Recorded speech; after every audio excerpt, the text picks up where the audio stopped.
Well, welcome everybody. Thank you very much for joining us for this Pop Conversations, our second episode. I'm delighted to be joined by the brilliant historian David Starkey, who I will introduce shortly. I just want to start by making a few housekeeping points. As I say, my name's Mark Littlewood. I'm the director of popular conservatism, PopCon as it's commonly known. I'm going to ask David a whole range of questions, but we also want to hear from you. And that means if you've got a question you'd like to put to David, please put that in the Q&A box at the bottom of your screen. You can open the chat box as well, and we'll put various links that you might be interested in the chat box. But if you want to ask David a question, you can put that in the Q&A box. I will get to as many as possible. We had dozens last week. I wasn't able to get to all of them. I'll try to get to a higher proportion this time. If you're too shy yourself to ask a question, or even if you're bold enough to ask a question, we also have a democratic mechanism in that Q&A box. You can click on the thumbs up under a question that you think is particularly apposite or interesting. And being a democratic sort of chap, I'll probably pick those that are towards the upvote list. So I think that's all I need to say to you now. We'll put in the chat box as well for your delectation and delight links to our upcoming Pop Conversations. And we're also going to put in there a link to David's recent interview in the Critic magazine. David, welcome. Thank you very much for joining us. It's brilliant to have you with us. Thanks for giving up your time. We hugely appreciate it. David, of course, is a well-known, probably one of the most well-known British historians, constitutionalist, television personality. Occasionally, it's fair to say, David, perhaps a little controversial in the public eye, if you don't mind me. Teeny bit. Teensy-weensy bit. Let's begin then. You said, don't let's use revolution. Let's use restoration. I think what we've got to understand is, although it was done piecemeal in a disjointed fashion, and without ever really telling anybody, what Blair did, what the New Labour government from 1997 to 2010 did, and I emphasize the 2010 because I suspect that the real driving force was Gordon Brown rather than Tony Blair in these matters. What it did, it actually carried out a revolution. And the reason that we've been able, the Conservative government since 2010 has been enabled to be conservative is because, to begin with, quite deliberately, it did not reverse that revolution. The key thing to understand is that admittedly it was a coalition, but the coalition that came in 2010 was dominated by three figures, by Cameron, by Osborne, and particularly intellectually by Michael Gove. And Gove subscribed to the doctrine that Blair had been the master, that it had created a new way of governing and a new way of conducting politics, and that the only thing Conservatives could do was to adapt and effectively to imitate. So what had Blair done? Well, first of all, again, and there's a terrible problem, I think, Mark, with using the word constitution. People tend to glaze over. They think it's simply things that out of touch, fuddy-duddy academics like me worry about. The constitution of a human being, though, is something we all understand. It means the general physical strength of your body. The constitution of a country is exactly the same.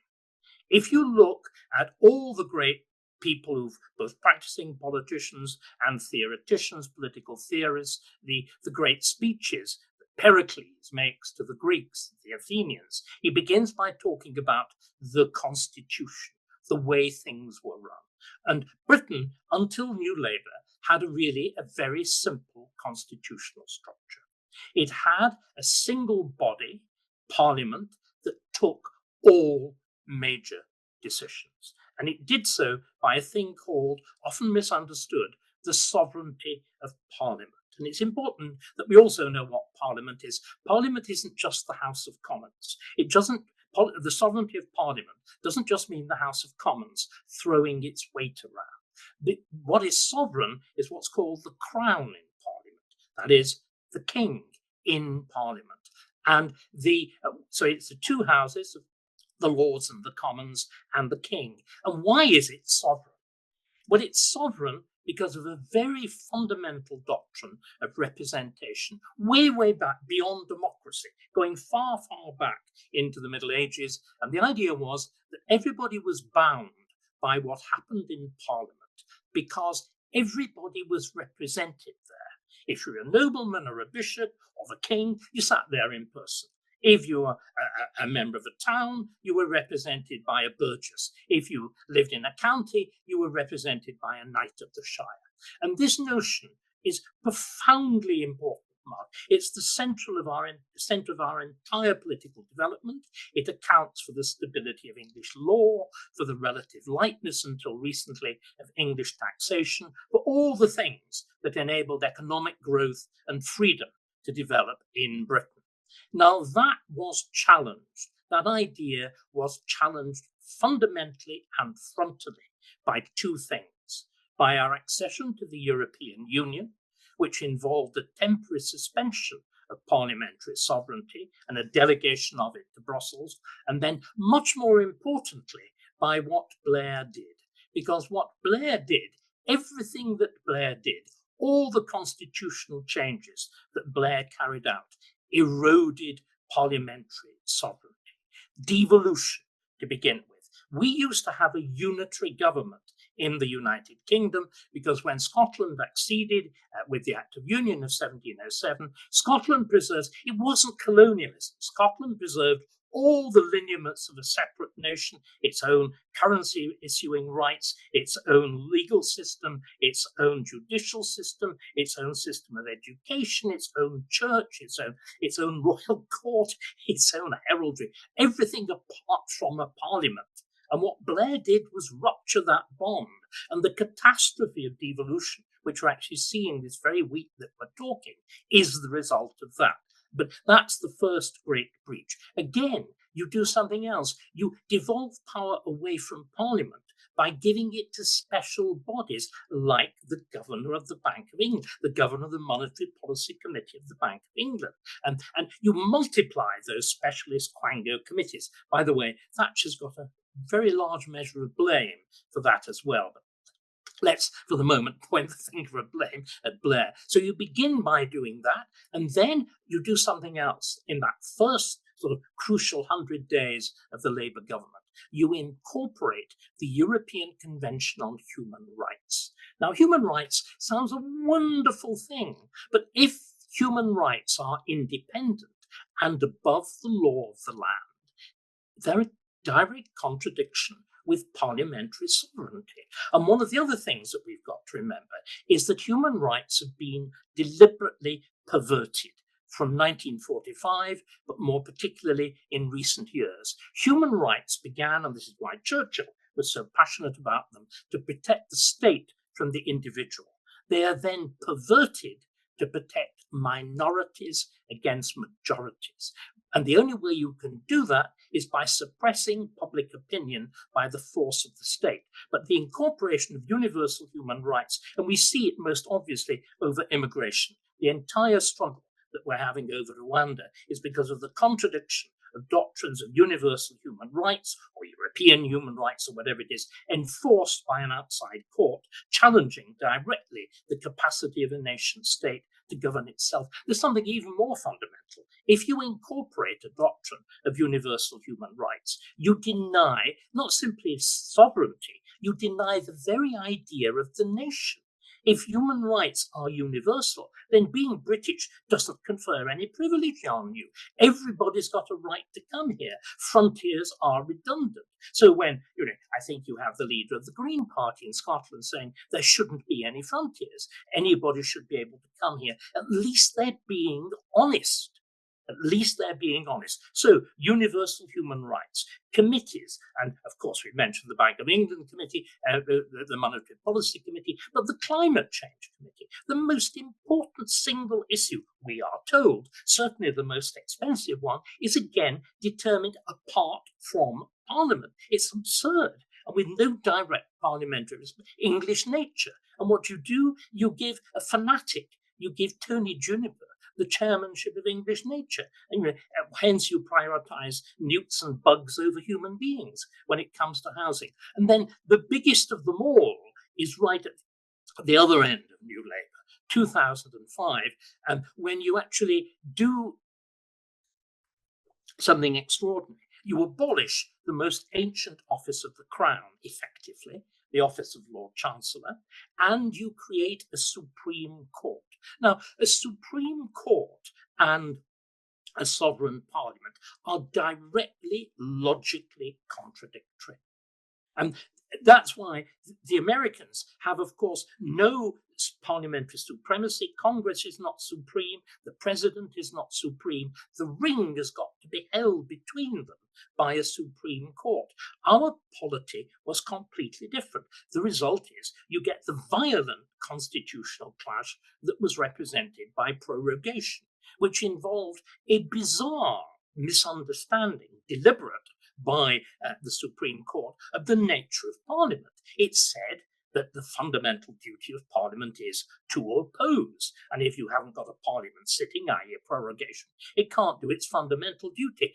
Mark, had you noticed we're about to have a general election coming up to appoint a new Parliament? Is the fundamental duty of that Parliament to oppose? Are we all going to the polls to choose MPs who are there to oppose the government?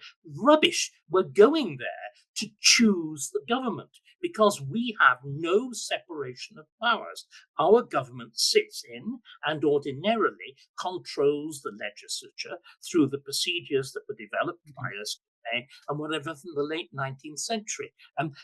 So what you did then under New Labour was introduce a whole body of contradictory doctrines, which sought, in a sense, without telling anybody. This was never subject to popular approval. It was never explained. It was never explained to Parliament that its sovereignty was being undone. It was done covertly, slyly, and dangerously. And the result has been two things, and I'll stop now. It has been, first, we've been in a state of semi-permanent constitutional crisis, which was shown most fundamentally by the whole hoo-ha over Brexit, when you saw the House of Commons actually trying to usurp the position of sovereignty against Crown and nation, something quite led, of course, by that extraordinary self-regarding figure, John Bercow. In other words, behaving as a revolutionary house had done at the beginning of the 17th century. So Blair destroyed a working system of government and left us with a chaotic mess. The second thing that it did, in every case, it removed power from those who were answerable to the electorate to groups that were not answerable to the electorate. That's to judges and to so-called experts. So the immense sense of, when people say there's no point in voting, in some ways that is true. It is a terrible thing to say. And of course, the deep irony is that will affect every government. So you may imagine that Starmer would be thinking of doing exactly what I'm suggesting that we do, which is repeal the lot. But of course, he's not. Because as you said right at the beginning, it's introduced a peculiar division in government between the elites and the rest. All opinion polls, you're much more expert in this than I am, show that things like woke are overwhelmingly unpopular.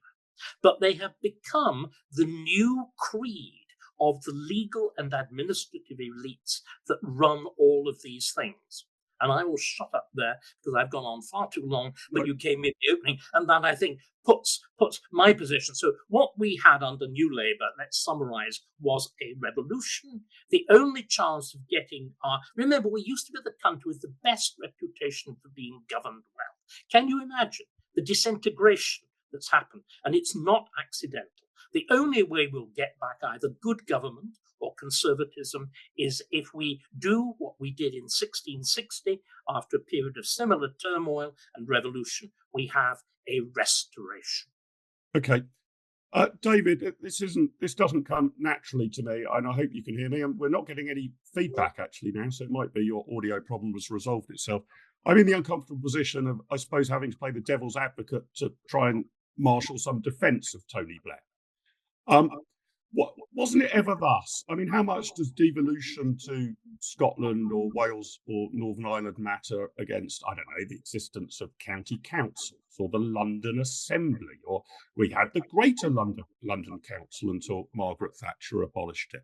We've always had sort of committees and outside bodies that have tended to advise ministers, and I'm thinking all the way back to sort of, incomes policies and beer and sandwiches, and you try and get, business and the trade unions and politicians around the table to agree whether the rail workers are going to get a 4% or an 8% pay rise. We have regularly changed the voting system in the United Kingdom from, 1832's Reform Act onwards and onwards. No, not the vote. Peculiar about Blair's changes. Mark, not the vote. Not. Sorry. Again, let me kill this dreadful echo. We didn't alter the voting system. The voting system of first past the post has only been changed once, which was the secret ballot. What we did, and we did something very remarkable, and this goes back absolutely to what I was saying at the beginning, we broadened the franchise. Every other country in Europe had to tear down its pre-existing structures of government to move towards democracy. Britain didn't. When the Chartists marched, they weren't marching against Parliament, they were marching to be represented in Parliament. When the suffragettes threw themselves onto horses, they weren't saying we want to bring down Parliament. They were saying we want women in Parliament and women to have the vote. And this again is part of what we had until very recently, Mark, which was an astonishingly flexible system.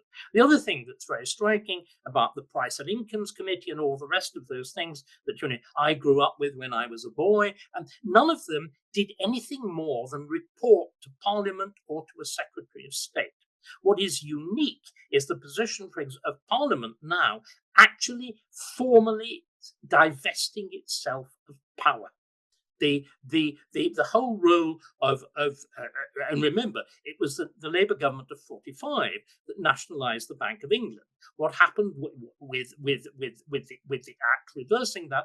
Parliament formally divests itself of power. Thanks to Theresa May, you impose climate change goals by Act of Parliament, and the power then to, as it were, mark Parliament is handed over directly to a committee, which is designed to resist Parliament. The most remarkable of them, of course, is the OBR, the Office of Budget Responsibility, which effectively tells the Chancellor he can't do something on the basis of the most extraordinary arbitrary statistics. We've again, one of the things that characterises so many of these things, Mark, is what I call false numeracy. One of the reasons that I think the management, and we saw it most particularly during COVID and lockdown and whatever, all of that was done on the basis of bad mathematics or bad modelling. And we now manage our economy on highly sophisticated numerical programs into which you input rubbish data, which is why the results are so catastrophic. The whole notion of macroeconomics is fundamentally perverted because it rests on trying to ascribe incredibly precise configurations to GDP and all the rest of it, when these things aren't true. You look at the number of times they have to be revised from month to month to month. We've made a series, in a sense, we've embraced new juju along with these committees, whereas if you go back to the Ken and Eddie show, Kenneth Clark and Eddie George, two men who understood markets and flew by the seat of their pants. And the economy was managed so sensationally that New Labour in 1997 was given the most favourable financial circumstances that any government in Britain has inherited since the First World War. Is the OBR really a problem? Is that the question? Yes, because Parliament could ignore it. It doesn't have a statute. I mean, it exists, but the Chancellor of the Exchequer could say, to hell with the OBR, I don't believe your numbers. Parliament is still sovereign, correct? The problem is that has become almost a matter of theory, hasn't it?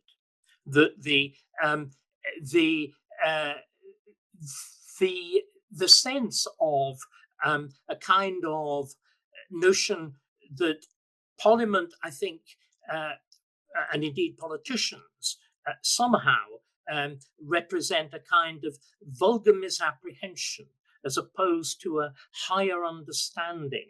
And I think that some of them, some, for example, of Liz Truss's problems were undoubtedly self-induced. The most important of them, I think, being the decision to underwrite people's fuel bills. But on the other hand, it is quite clear that this general sense that the politician represents vulgar party interest, whereas all of these other bodies somehow represent a higher logic, a higher reason, has very dangerously taken over. Very dangerously taken hold. And again, of course, because they all skew in one direction, it's profoundly dangerous. David, you're going to need to turn up your speakers again, I think, to hear me. So sorry, you're going to have to do your own tech by turning those up and it being in double speak for the audience, but at least you can hear me, and then turn it down when I finish speaking. I think that's the best we can do. And keep your eye on the chat box, because if it goes, if we have a problem, I'll dump questions in there. So are you really saying it's an institutional thing or more of a cultural thing? You know, the OBR, the experts have now assumed such a position in public debate, really, rather than within the formal constitution. I heard what you said, that you should treat the constitution almost as a kind of imagining Britain as a body and its overall strength rather than a rule book. But is the problem, how much is the problem the sort of institutions created or morphed or altered by the Blair government and since? Of course, the OBR, it's worth saying, was a Conservative creation, not a Blair creation. How much is it really that we have put these people in a legally privileged position, or are they just in a culturally privileged position as far as public debate is concerned? 1 second. I think it's actually both. And some of them enjoy, like the Climate Change Committee, extraordinary powers. And above all, they are powers which are, as it were, a kind of double. They are quasi-legal. They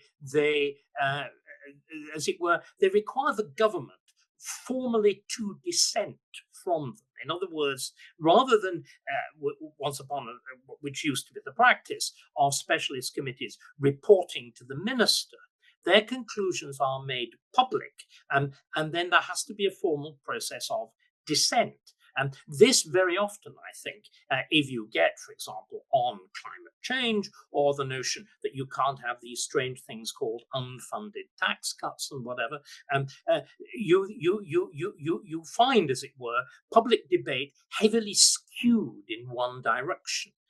And this process, I think, has facilitated it enormously. Again, everything that happened during lockdown is the illustration of all of this. The bizarre powers that were assumed by Sage, and which of course partly were a product of concession to it, but were essentially due to a kind of media capture. You remember, you had the extraordinary situation in which the entire role of the media, which is supposedly holding the government to account, and the opposition holding the government to account, were instead clamoring more. And it seems to me that the lockdown, I think, represented the final, as it were, it's the ideal case of Blair-style government.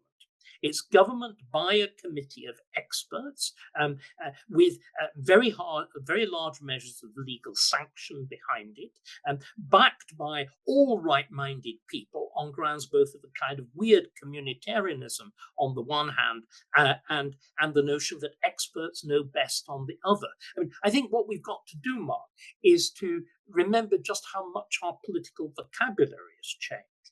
This strange word, populist. Now, if you think about populist, it means exactly the same as Democrat.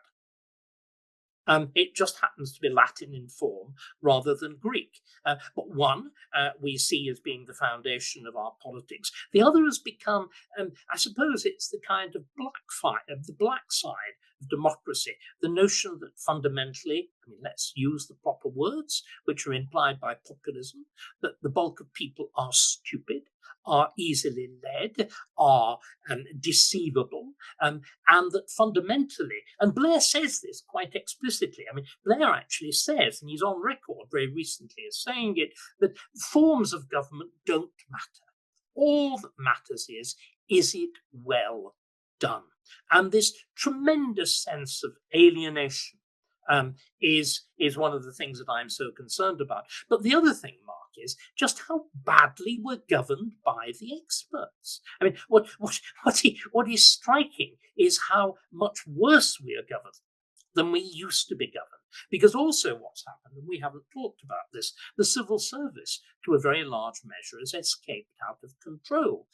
The civil service now increasingly regards it, which is indeed a permanent thing, but it was only permanent because it held office.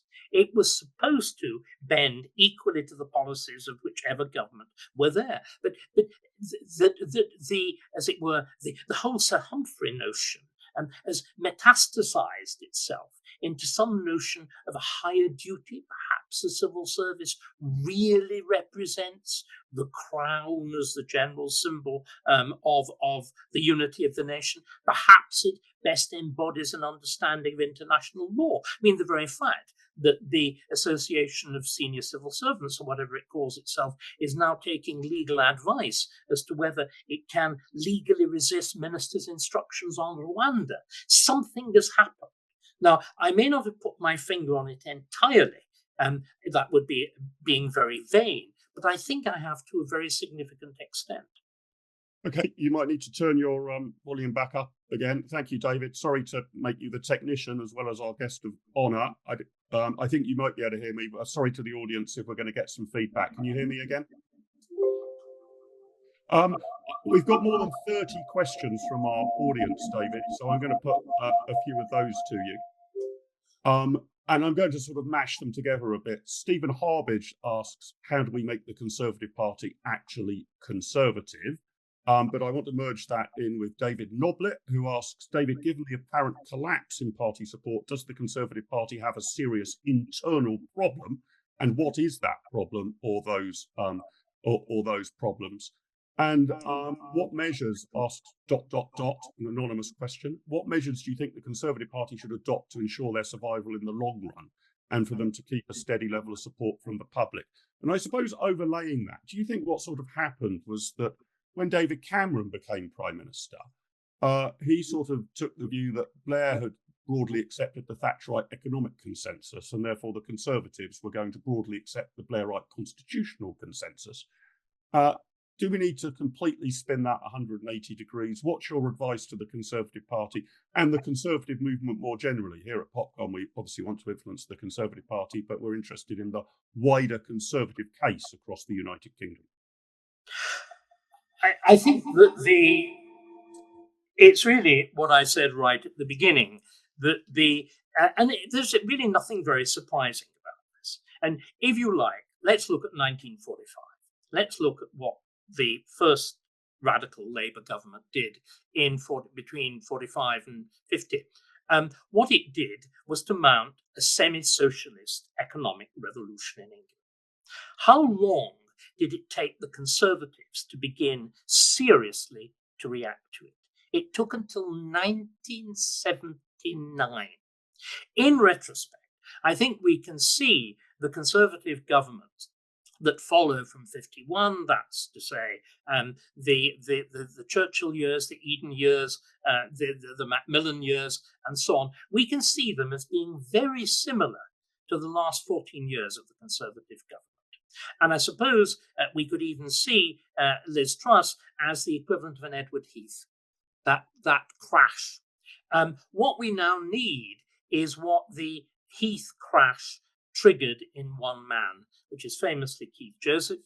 Keith Joseph, in April 1974, after the humiliating driving from office of Edward Heath, said, I've got to rethink. He started reading. He started thinking. He started consulting the IEA. He started reading, above all, Friedrich Hayek. And within a year, he writes publicly, "I thought I was a conservative. I now know I wasn't."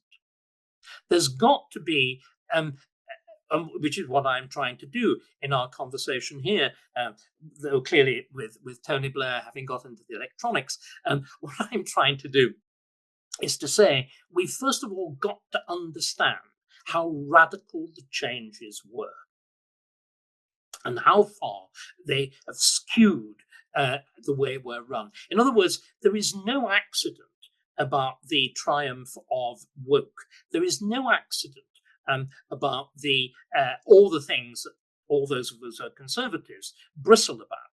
But equally, we've got to shoulder our measure of blame. The so-called modernization project of the Conservative Party that was carried out by David Cameron was clearly a disaster.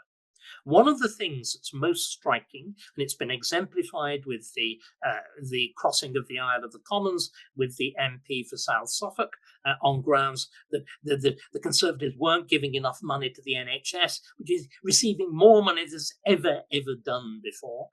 And the Conservatives used to be a party that believed in public service. In other words, what Cameron did on bizarre grounds of, I suppose, getting in women, getting in minorities, getting in gays, was to let anybody who was not a Conservative be nominated as a Conservative MP. I mean, this is why we have had Conservative MPs like Penny Mordaunt and Caroline Noakes standing up for this bizarre mantra that trans women are women, get over it. Can you imagine? And it is simply unthinkable. So there is going to have to be a process of several things. There's going to have to be a process of radical rethinking. What do we mean by conservatism? What is it? And the first thing the Conservative has to believe in is the nation state and the continuity of our political history. That's the grounding of conservatism. All that was thrown through the window with the very phrase modernization. Again, Theresa May, than calling your own party the nasty party. It's a collective madness which conceded everything to the left. So this is the shocking thing, Mark. The right won economically and lost in every other debate. And what we can now see is that the right is a victory in economics is meaningless because business itself has been taken over by this nonsense. You might need to turn up your volume again as I ask you a question. Thanks for being our technician again, as well as our speaker. I was going to ask you about Brexit, David. You touched on Brexit, but in some ways, this was the people against Parliament, right? I mean, somebody once told me if the House of Commons had actually been an individual constituency and the votes had been tallied, it would have been about the third most pro-Remain constituency in the United Kingdom, something like 75% for Remain and 25% for Leave. Obviously, in sort of practical ways, just because a major vote had been voted 52% to leave, there was political pressure. But as a parliamentary sovereignty constitutionalist, shouldn't Parliament have decided? Or do you actually think to get our way, we should have more referenda?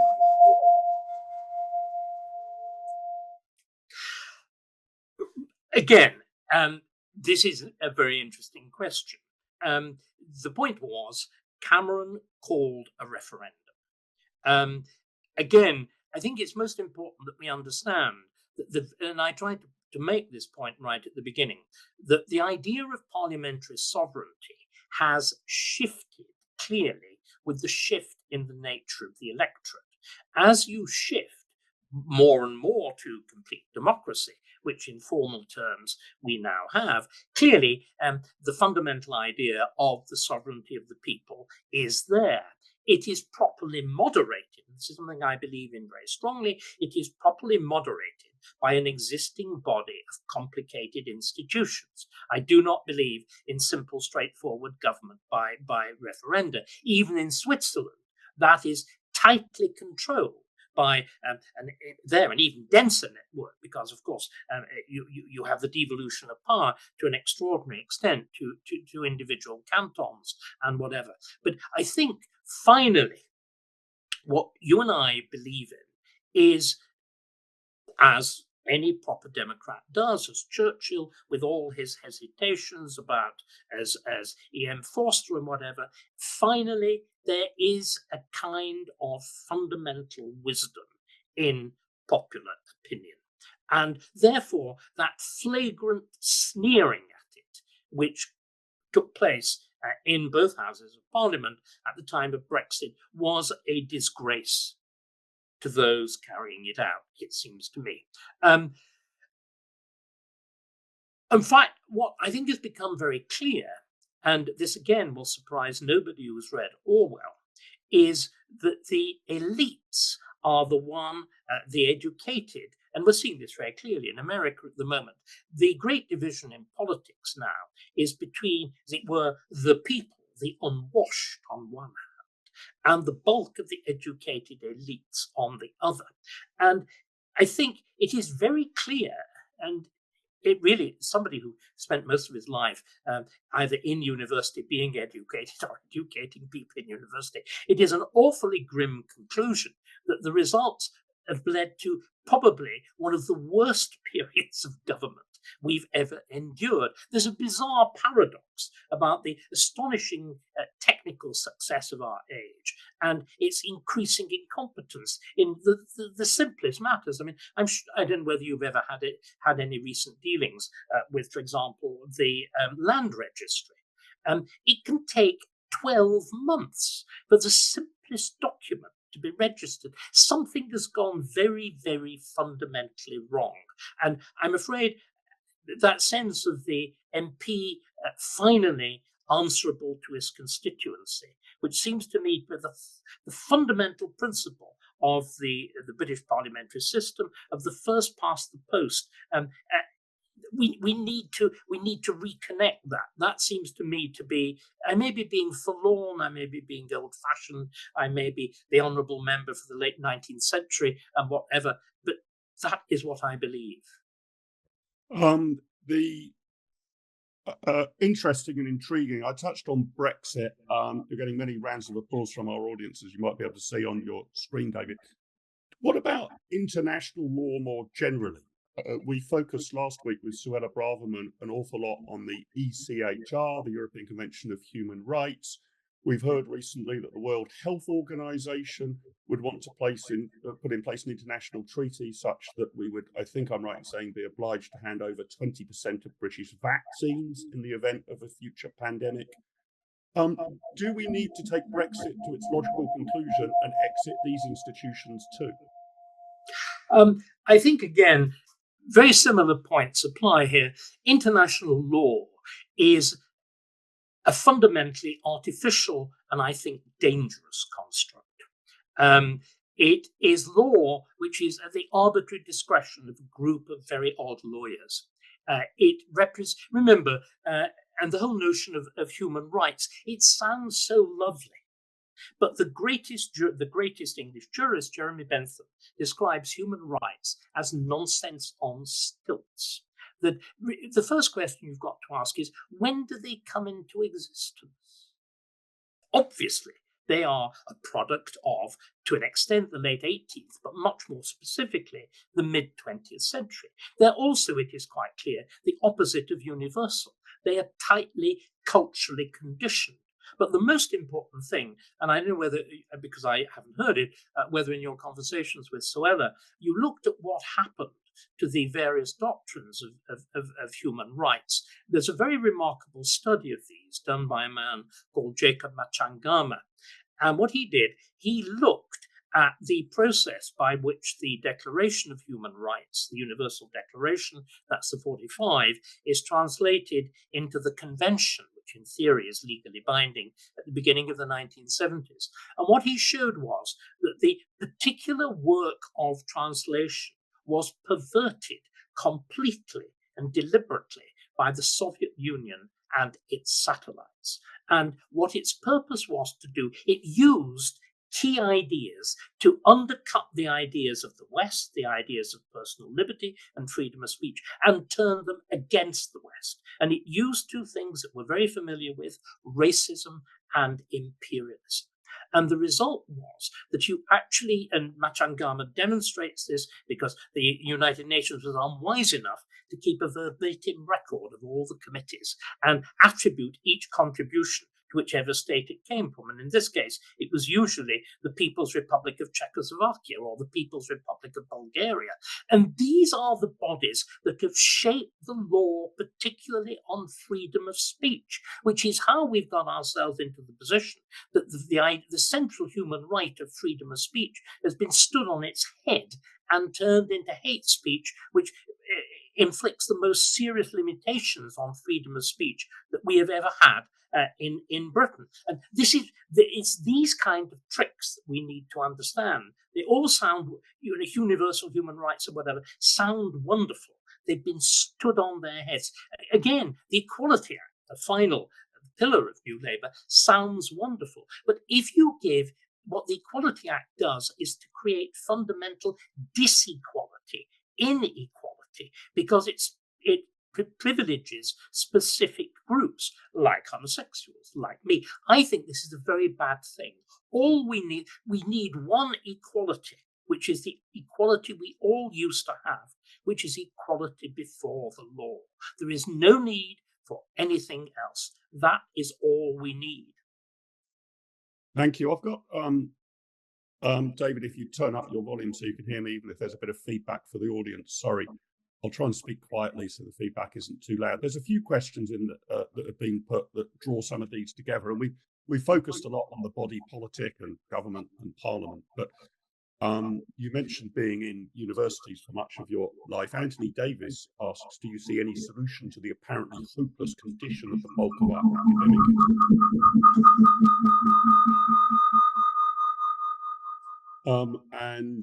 Alex Niora says, don't forget diversity, equity and inclusion, the goal of which is equity, which is a Marxist equality of outcome concept, which has infiltrated British academia and government institutions, and I would also say our corporate structure.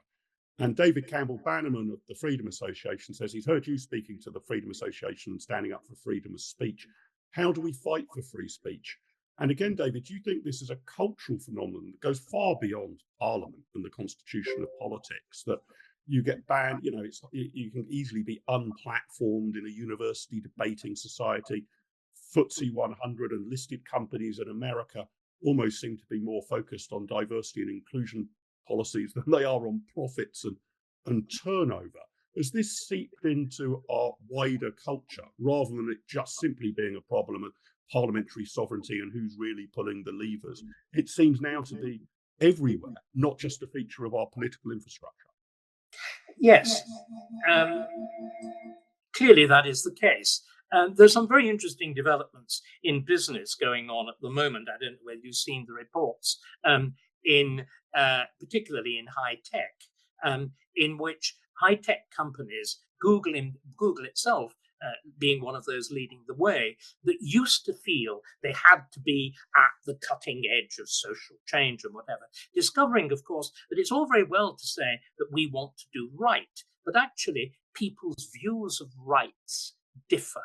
People differ passionately about what is right and wrong. The workplace is not the place that you have that battle.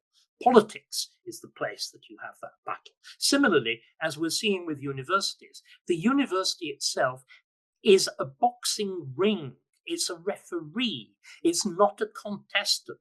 The catastrophe that's happened to our universities is because they all decided, they're in favor of black rights or something or another. They started taking sides in what should be a matter of public contention. What we've got to do, we've got to go back to the equivalent of a Chicago Principles. Now, the outlook, in one sense, doesn't look very bright. In some ways, I think it looks rather bright. The debacle of hate speech in Scotland, the absurdity of the thing,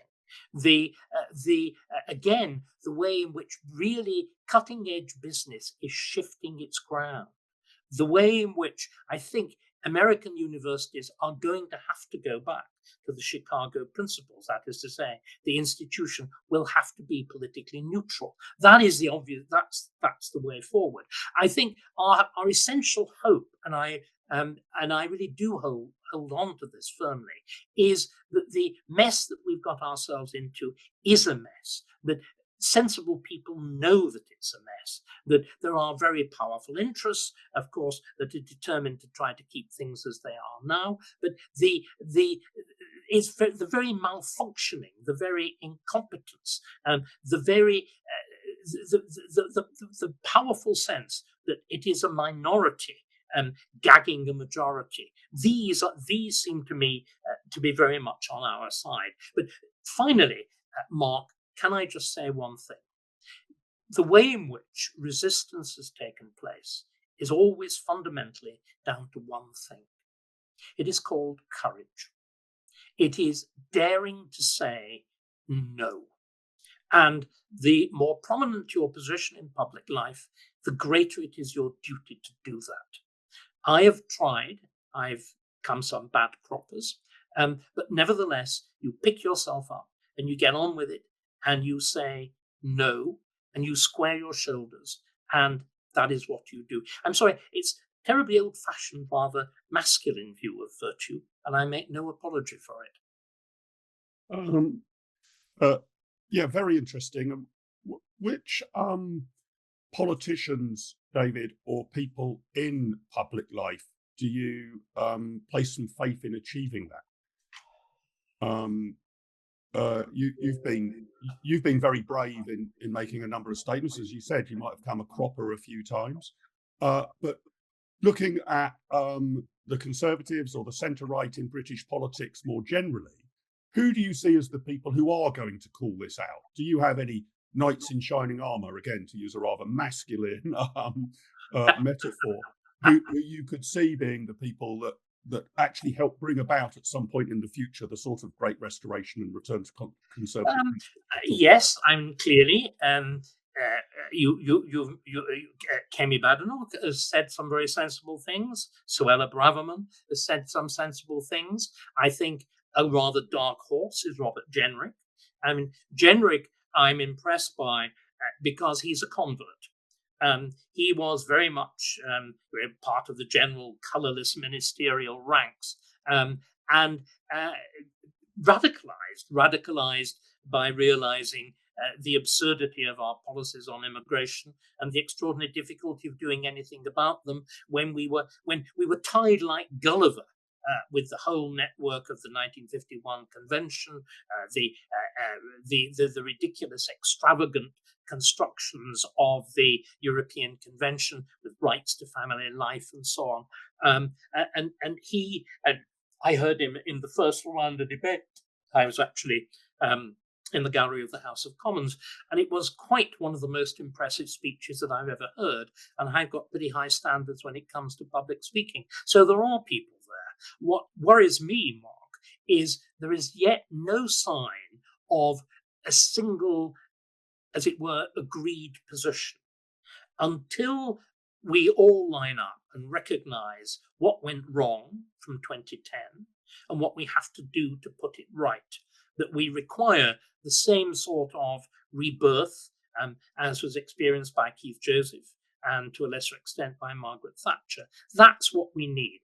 I know it sounds, again, highfalutin and airy-fairy, and as I suppose, a public intellectual will be saying this, but until the ideas are got right, I mean, it's been one of the great problems with the elevation of conservative flexibility as the supposed key to the longevity of the Conservatives in office.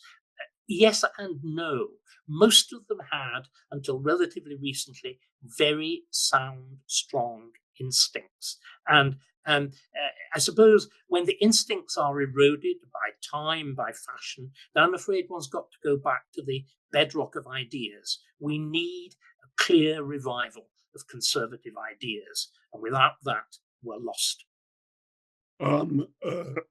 Again, David, no, thank you. I think especially if the Conservatives lose the next general election, which is what the opinion polls indicate. It's not what I wish for, but it is what the opinion polls indicate. Perhaps there'll be a lot of rethinking. There'll certainly be a lot of analysis of the Conservative period in government. And perhaps after 14 years, it becomes rather difficult for any government of any stripe. You just get into the day-to-day routine. I appreciate we've had 5 Conservative prime ministers in a row, which is an all-time record in democratic history, I think. But you aren't able to step back and look at things. My question to you is, let's imagine a world, not necessarily the one I wish for, but the one that might happen, in which there's a one-term Labour government and the Conservatives return to office in 2029. This would be a rather elegant historical analogy of the 1970s, of course. You compared Liz Truss to Heath. Heath lost in 74. We had 5 years of Labour.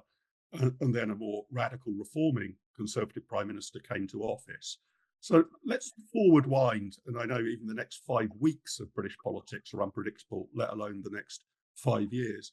But a new Conservative government came to office at the tail end of the century. What should be the first few things they do? Margaret Thatcher, I think in her first morning, abolished exchange controls.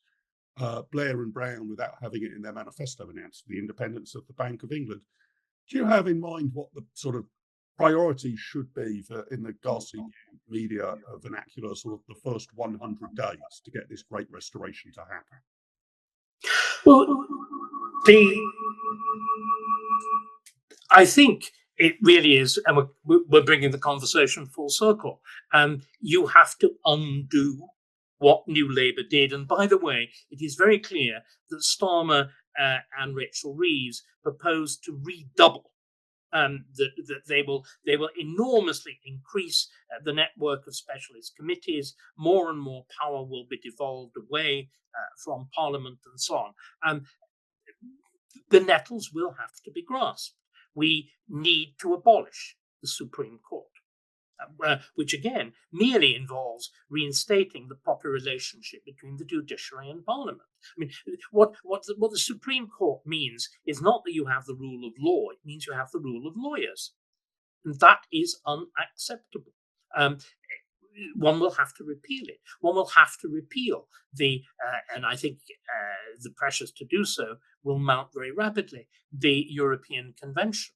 Or rather its inclusion in British law. I think we need, again, to reinstate the office of Lord Chancellor. I know that sounds a very odd thing to prioritise, but have you noticed the terrible state of criminal justice? Have you noticed the terrible state of our prisons? Can you imagine that happening when the minister in charge of justice enjoyed the extraordinary prestige of the Lord Chancellor? Can you imagine a Mackay of Clashfern for the Conservatives or a Derry Irving for Labour allowing that to happen? It would never have happened. Because again, the demotion of the office of Lord Chancellor was removing the idea that the fundamental job of government is not to produce welfare. It's got 2 jobs: defence abroad and justice at home. And symbolically, we destroyed that. It's a terrible, terrible thing to do. Symbols matter. We need to reverse those. So I'm afraid, and again, it's rather like Thatcher. You have to undo before you can do. That things have to be demolished. And I think it will become very clear, because I would actually be very surprised indeed, Mark, if a Labour government lasts the kind of period of time that you're talking about. It seems to me that it will face extraordinary pressures from the public sector unions, that the kind of policies that it will try and pursue on things like climate change, combined with pressure to increase public sector wages, will lead very quickly to a major financial crisis. I will be surprised if we don't find the IMF knocking on the door, as they did back in the days of Harold Wilson. I'm afraid we really are very likely to face that. Again, the Liz Truss debacle shows how fragile our finances are. And for all its pretense at respectability, we know what Labour governments do. We've run over time a bit, but I've allowed a few extra minutes because of the difficulties of our technical issues. And to come full circle again, David, you started out by saying that by referencing the resignation of the Scottish First Minister and the shambles really of what's gone on in Scotland. Cheryl Hennell and an anonymous attendee asked, can we reverse devolution? And the anonymous attendee asked, reversing devolution would be seen as an incredibly controversial act. Do you think that repealing the Devolution Acts is doable at all? Is that even on your starting point, or do we mend and make do with the Welsh Assembly and Holyrood and the we've got federal elections here in London? I suppose the only way in which it could be undone would be if, as has been demonstrated so clearly for the past 2 decades, devolution is an extraordinarily bad idea. There's that wonderful phrase, Jesus, was rather good at politics. And there's that wonderful phrase, I don't approve of his political goals, but he understood the techniques. By their fruits ye shall know them. What devolution has done, and again, it's important we understand this, it was entirely predictable. It's taken Scotland back to what it was before Union. Faction-ridden, bloody, with these extraordinary disputes like that between the two, between the two fishes, between sturgeon and salmon. Nobody outside has the faintest idea what it's about. It's like one of those profoundly obscure clan feuds of the 16th or 17th century. When can I remember Scotland actually had effectively politics conducted by a murder bond. That's how poor old Rizzio is done in under Mary Queen of Scots. What transformed Scotland into this extraordinary powerhouse of ideas, of industry and everything was union. That those passions that when they're turned against each other lead to the horrors that we've seen, as it were, given a larger stage to play on, and with enormous benefit to England and to Scotland and to that greater entity called Britain. One can just hope that. I fear one probably hopes in vain, but it would be nice to imagine it. And it's just important to state the history. What devolution has done with Scotland manifestly is to take it backwards. Again, David, you might need to turn up your volume. I'm going to finish with a question, and thank you. And thank you for our audience bearing with us through some of the technical difficulties. I think we've just about managed them over the course of the hour or so. I'm just going to finish, David, by asking you, you've alluded to it a little, how optimistic or pessimistic are you feeling about this over the next, in the short term and the long term? You said that it requires courage and bravery, and that we need to think through our case and then articulate it without fear or favour. Do you think that's going to happen? Or some real pessimists say we're sort of reached a tipping point. We're going to sort of sinking into being a sort of soft Western version of East Germany or something. Are you optimistic this can be turned around? And how optimistic are you feeling in the immediate? No, I'm not optimistic. The grounds for pessimism are very, very strong. We've touched on some of them, the financial grounds, the sheer extent to which this has become entrenched, the way it's become entrenched into our educational system, the way it's become entrenched into people's assumptions. Again, the catastrophic consequences of lockdown and furlough for attitudes to work and to self-respect and independence, all of these things. On the other hand, Mark, I don't believe in surrender. I don't want to sound too much like an aggrieved Northern Irishman and do no surrender, but I couldn't face myself without trying to do something, which is why I've been talking to you, and why I think all those of us who have had political commitment, have been involved, and many of those who haven't, because more and more people, there's a dim awareness and a growing awareness that something has gone wrong. What I'm trying to do, what I know you're trying to do, is to articulate that, is to try, and again, we won't get it right first time. I think we're getting pointers in the right direction. What's gone wrong? Because the new world, this new dispensation, that we've endured for the last now 20 odd years isn't very satisfactory. It isn't very good. It destroys families. It destroys towns. It's beginning to destroy our country. And we have a history. And I'm going to end by being a little bit emotional. One of the ways in which some people think conservatism has got to be rescued is by a kind of religious revival. I think that is hopeless, and I think it's unnecessary. On the other hand, I think a walk into Westminster Abbey, looking and reading and pausing in silence, and looking at those that 800 and odd years represented there, what they've done, what they've achieved, not just the politicians, but Poets' Corner, the musicians, the artists, what that represents. It represents something we shouldn't just let go. And you know what?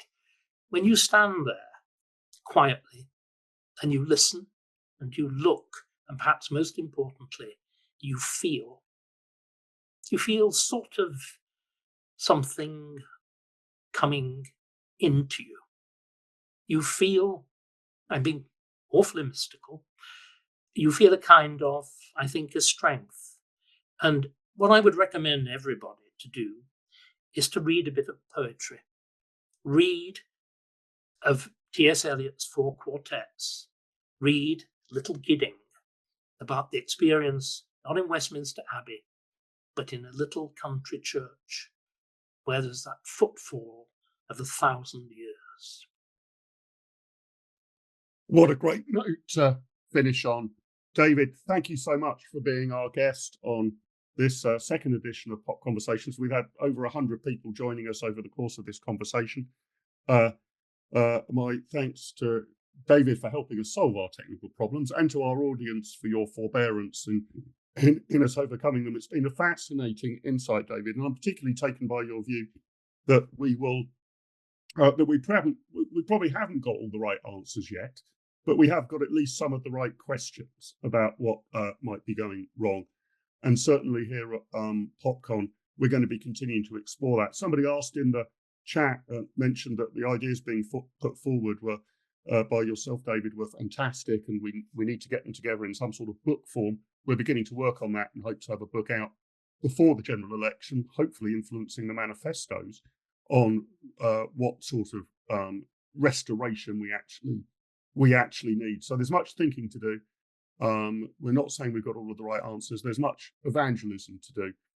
And David, as you just so eloquently put, there's probably quite a bit of reflection, quiet reflection that's needed as well.